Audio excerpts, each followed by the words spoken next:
Hello and welcome to the second installment of Food for Thought Philosophy. In this video, I'll be examining the core theme, what is a human being? So, what is a human being? This question is fundamental to our understanding of everything, including the philosophies and ideologies we experience. The question itself is simple, yet the answers that spring out from it are inevitably complex.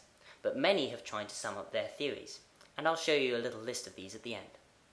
This is the core theme of the IB philosophy course and is covered by higher and standard level students throughout the 2 years.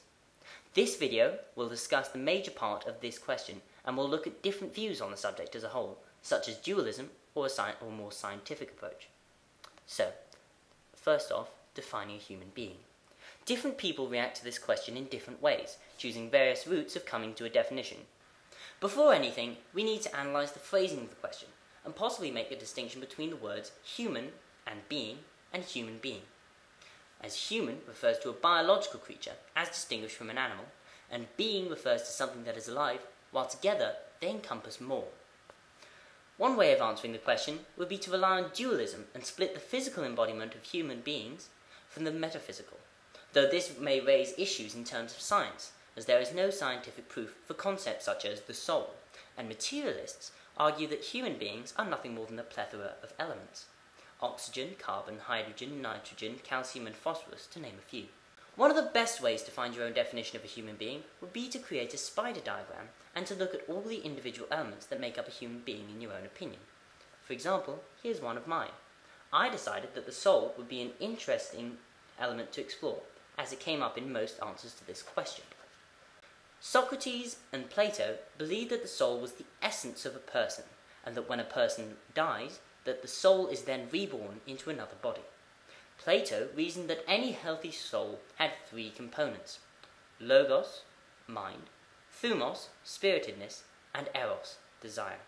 He depicted logos as a charioteer, driving the 2 horses, thumos and eros, that are heading in different directions. While eros pulls toward the ground and earthly things, thumos pulls skyward in an attempt to transcend the earth. When someone dies, thumos is released and lives on, and eros is released and goes into the ground, like the body of the person. Aristotle, on the other hand, believed that the soul and the body were far more closely linked, and describes 3 levels of soul, corresponding to plants, animals, and humans respectively. The first level was nutritive activity of growth, sustenance, and reproduction, which all life shares. The second was the self-willed motive activity and sensory faculties which all animals and people have in common. And finally, the third level was that of reason, of which only human beings are capable. Finally, I'll talk to you about another large part of the debate. Another large part of the debate of this question leads to a different and extremely important question that I'll be covering next time. What is a person? And I'll also have a look at whether machines or animals could ever be considered persons.